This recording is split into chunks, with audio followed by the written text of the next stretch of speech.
Hi, everyone. Welcome to the Facebook Live.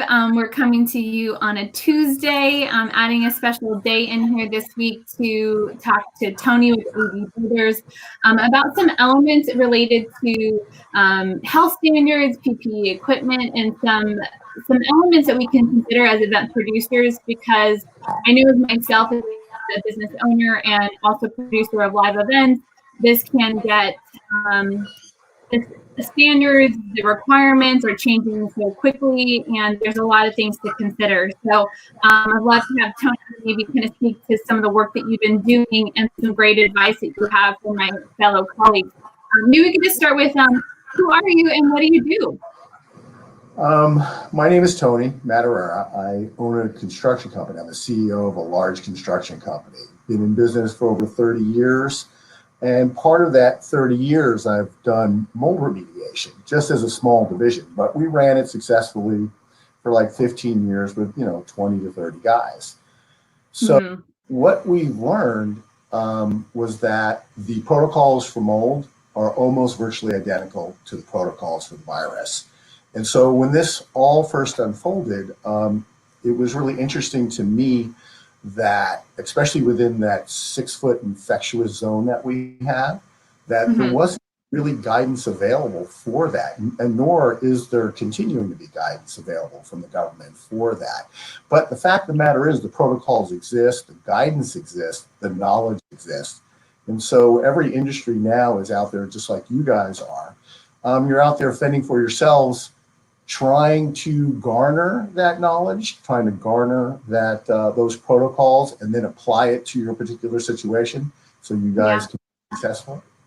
Yeah, no, I mean, you hit the nail right on the head. I think a lot of us, whether we're producers or venues, are really struggling to identify, what are those standards, what is safe based on the number of people, beyond just having PPE equipment or having sanitation stations. What should we do? What should we implement? Are there advice that you can give that you're utilizing within the construction sphere that might be helpful in terms of standards or PPE equipment access for the event industry?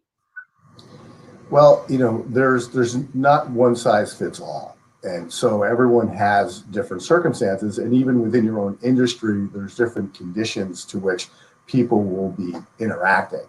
You have situations where you can have distancing, you have situations where you have close contact, but it's not for long periods of time, it's just short bursts. And you have situations where there's close contact over a long period. What we're seeing is a change in the paradigm a little bit, where the infectiousness is not coming off of surfaces so much. It's more airborne, and it really has to do with frequency and the amount of time that you spend together. So first things first. First thing is, how do you get somewhere to have a legitimate plan? Something that, you feel, I hate this without another way of saying it, legally safe. There are industrial hygienists that are cited to do this type of work. They will give you protocols. We have a website called backtoworkaftercovid.com. Okay, and I'll link to that too. Yeah, well, what I wanted to say about that is we actually have a protocol on there. So for my company, as you had asked before, what are we doing as a construction company? We have an actual complete protocol. I can send my guys out. I can have them working shoulder to shoulder. We have all the protocols for it. We have all the advice that we need. It's just a matter of implementing it. Not hard in my industry as your industry. Why? I just have a bunch of guys out there. There's no fashion or beauty to it. I can kind of dress them up and push them out there the way I want, but it doesn't work in your environment. And so for the things that you guys need, you would need some different direction. Yeah. No, absolutely. You spoke about the website, and I know you have been focusing on a campaign to kind of provide more education.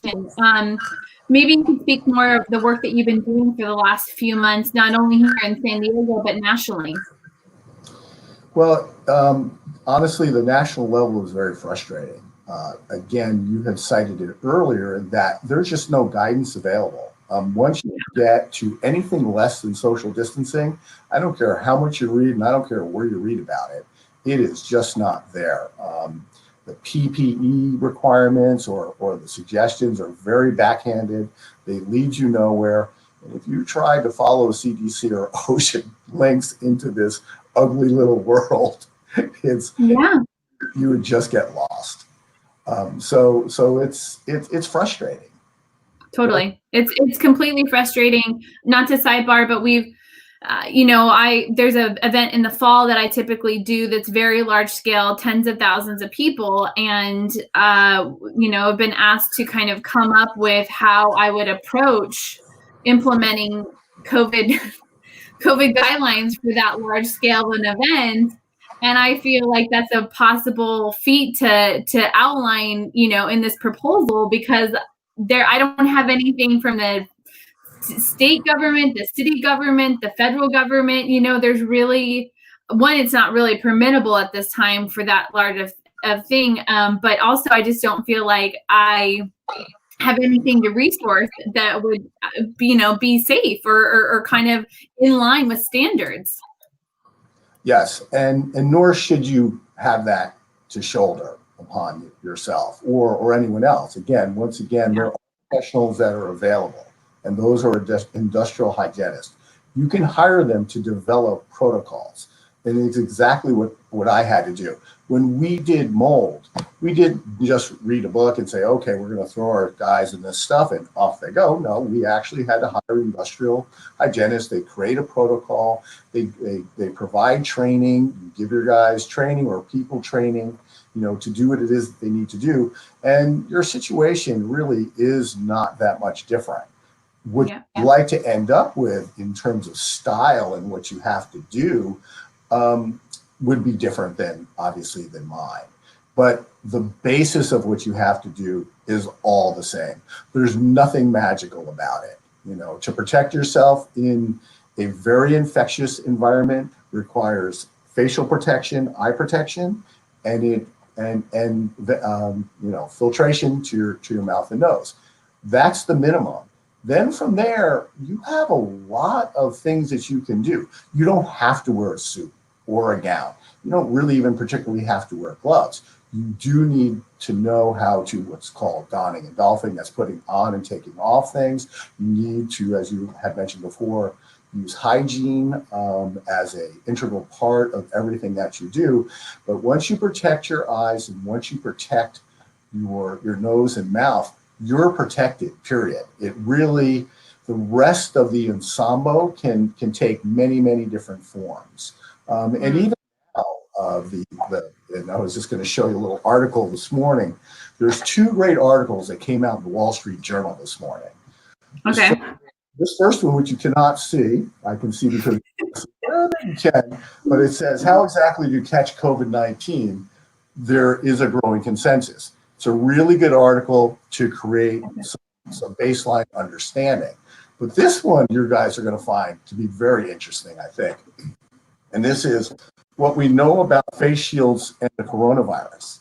And so there is a growing body of knowledge now that says that a face shield can be as effective as a mask in a greater than 6 foot situation. So for event planners like yourselves, wouldn't it be great to be able to go to an event where no one has to wear a mask, but maybe you wear a shield over your face, where you can see each other and you can talk more freely. You don't have to feel confined. The facts are going to be, you got to do something. There's not going to be any free without signing, disclaimers and waivers. There's no way to do it without differing levels of protection. But there are different levels of protection available. Everyone doesn't have to do the same thing. Yeah, I guess not to just point out the obvious. So maybe the volume's up on your computer. I can hear my voice in the background at your office. Let me lower it. Okay, how's that? That's better. I was just going to say that I think one of the differences that's pretty obvious between our two, between construction and the event industry, and what we're finding is, especially for elements like corporate events, that people are wanting to forego maybe that shield and then just cancel the event, and just wait it out, or try to do something virtual. Because they don't want to, send their people, it's not just the experience of that event, but, maybe they have to travel. It was something they had to come out of state for anyway. And so what we're finding is, unless it's like a community event or it's a weddings, people really still want to get married. A lot of the corporate things are really just on hold until things get better, and whenever that is. So it's an unfortunate situation to be in, because it's left other planners like myself with like no events to produce. And those are great solutions. I just don't know if we could get companies on board to kind of adopt that and invest in the expense of it. Because it's like, would you have to provide that for attendees? Do we all get these sort of face shield sort of situations? You see where I'm going with this? No, I do. And unfortunately, it really comes down to way of life. We either are going to have to accept that there's a new way of life for a certain amount of period, or kind of what you said before, and just forego.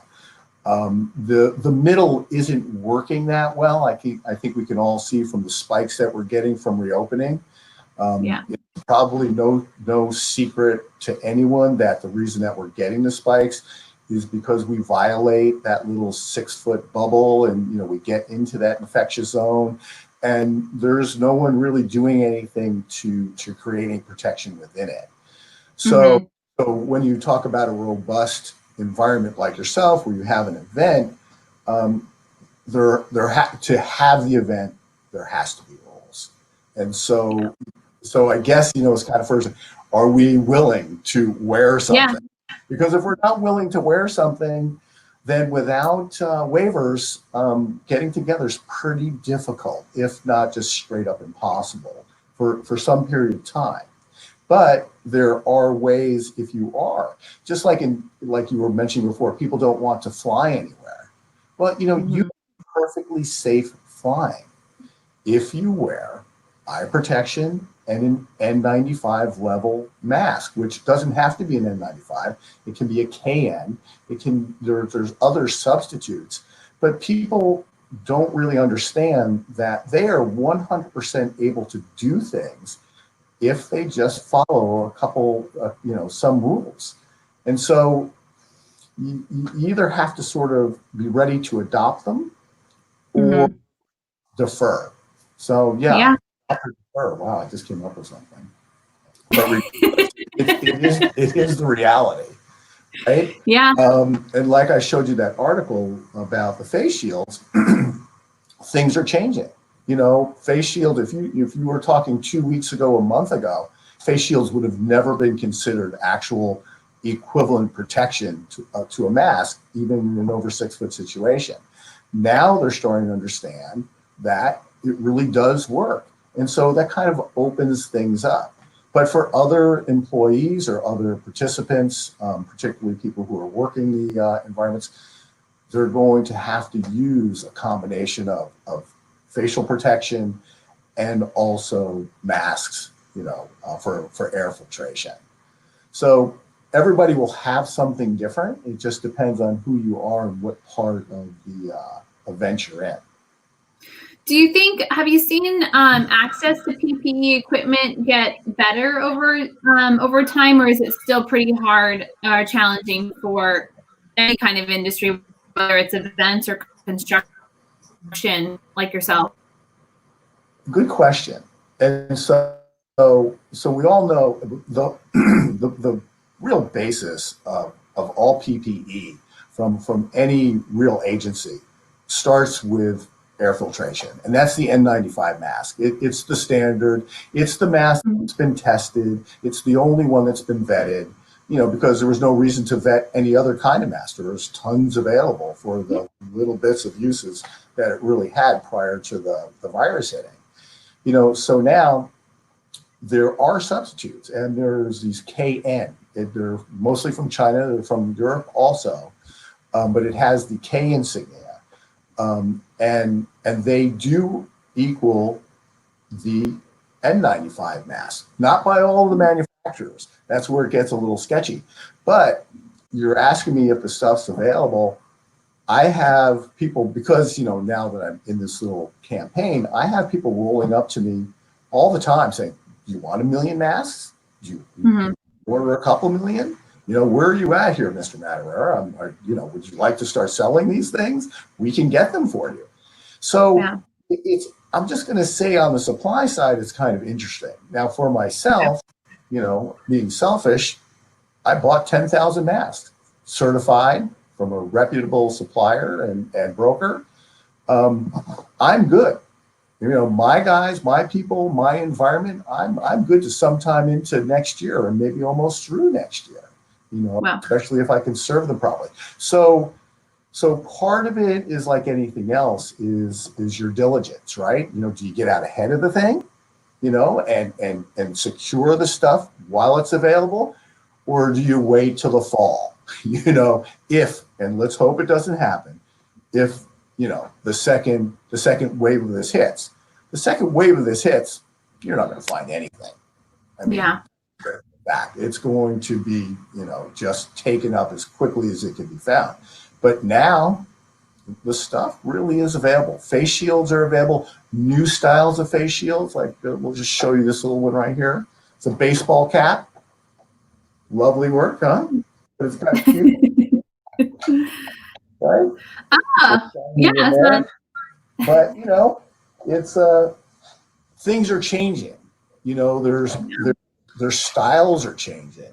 For event planners like yourself, you see that they have like these little bubble helmets and things like that.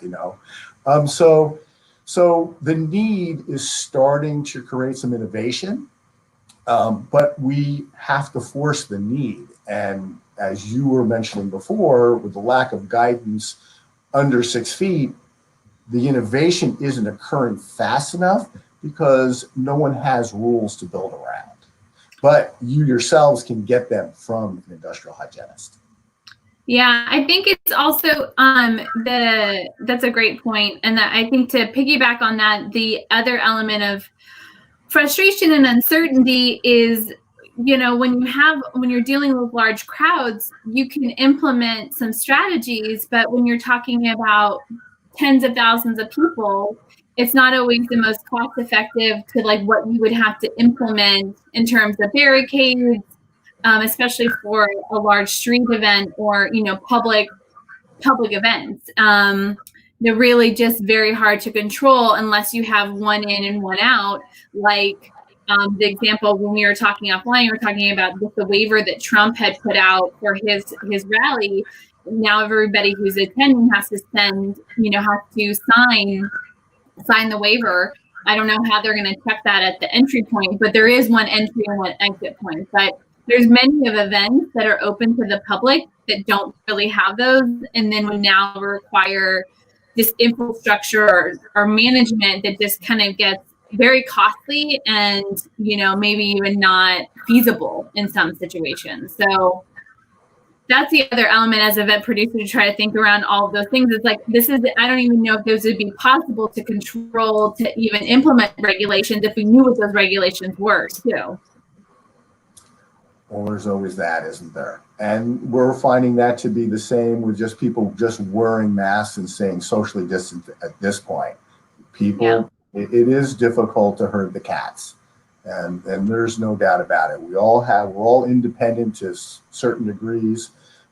Whether you would be required to actually, furnish the things or not, or you just have to have, people are informed of the criteria that they have to. In other words, when people show up to an event, even let's talk about Trump's rally, they're supposed to bring their own mask. I know they will have some masks there, but ultimately, we're all going to have to kind of pitch in together at the end of the day. And for you to have like larger events like that, yes, you're right. It's going to be very difficult, for you to outfit 10,000 people.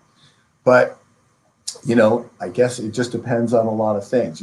You take something like this, if everybody shows up in a ball cap, you can give them a little face shield, they clip it on, they walk in, they have their cloth mask, and you actually have some legitimate protection, given that you can sort of control the crowds from getting, too close to one another.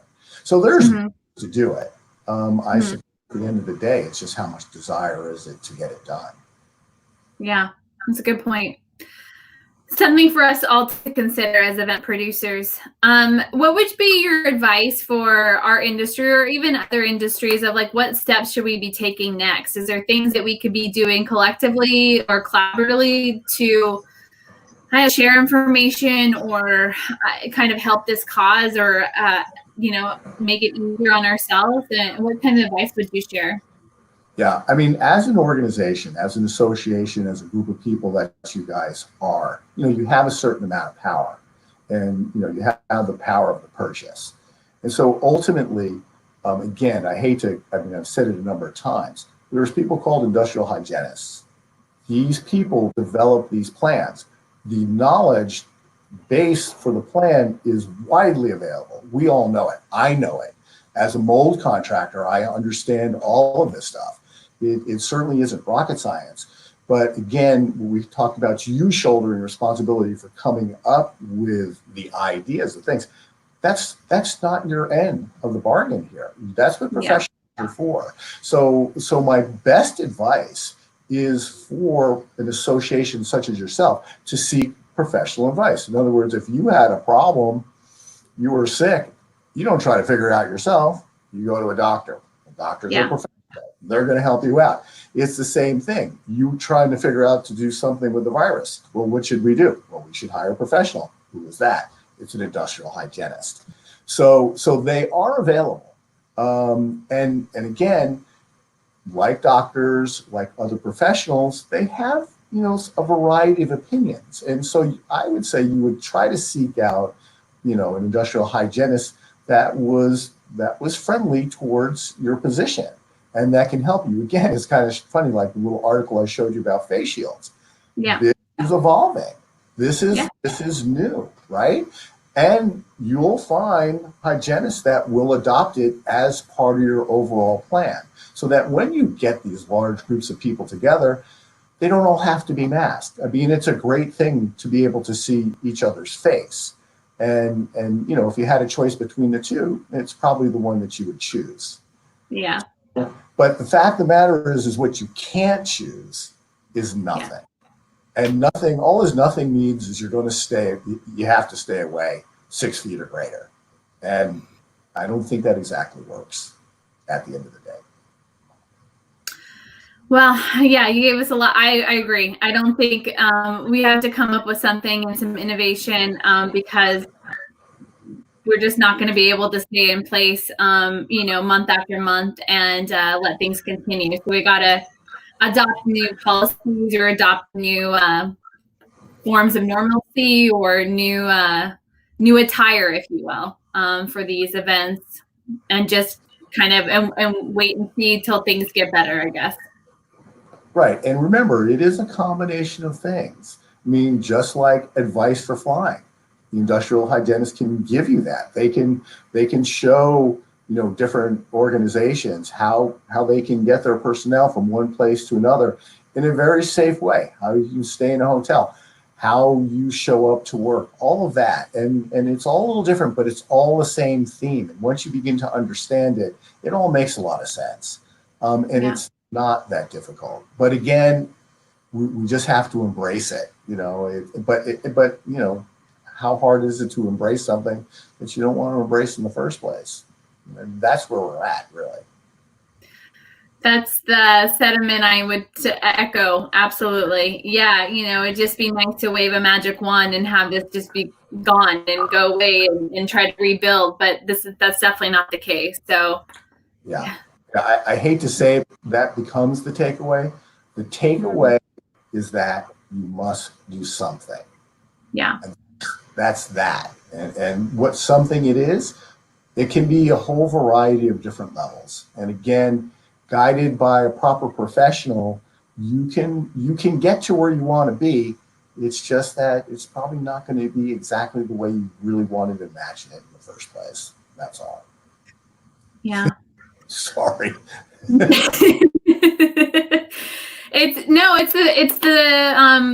It's the truth. It really is. And I think it's the reality we're facing, you know, in all of our experiences for many things. So you're definitely not saying anything that we all haven't like experienced or probably acknowledging, but yeah, it's definitely the truth. And I just want to thank you for the advice that you gave today with elements of the PPE and some things that we can think about and some strategies and some ways that we can move forward and do something, because I think we do. Everybody needs to do something and we can collectively come together. So thank you so much for taking your time today and sharing your wisdom. We really appreciate it. We'll link to the Back to Work After COVID website that you've developed, and Yeah, excited.